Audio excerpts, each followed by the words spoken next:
اعوذ باللہ من الشیطان الرجیم بسم اللہ الرحمن الرحیم السلام علیکم ورحمۃ اللہ وبرکاتہ۔ آج کی حدیث کا موضوع ہے برائی سے نفرت ایمان کی علامت ہے،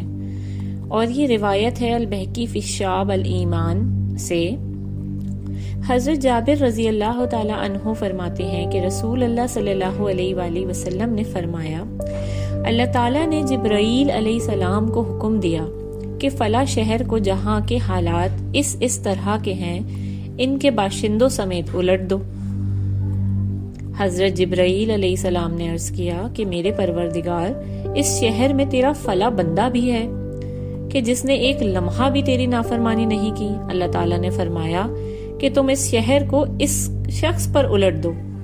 کیونکہ اس شخص کے چہرے کا رنگ ان لوگوں کے گناہوں کو دیکھ کر ایک لمحے کے لیے نہیں بدلا۔ حدیث کا مفہوم یہ ہے کہ اگر کوئی شخص جس کو یہ علم ہے کہ کیا غلط اور کیا صحیح ہے، کیا حلال اور کیا حرام ہے، میرے آس پاس کے لوگ کیا برائی کر رہے ہیں، تو اس شخص پہ یہ لازم ہے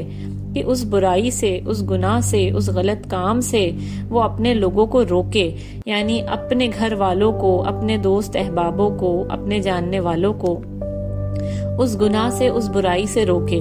اگر تو کوئی شخص صرف اپنے ایمان کا اور اپنی دنیا کا اور اپنی آخرت کا خیال رکھتا ہے اور دوسروں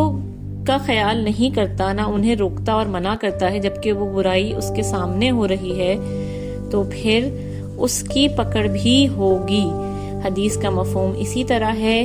کہ ہر ایک پہ فرض ہے کہ جس کو علم ہے وہ دوسرے کو بھی اس کا علم دے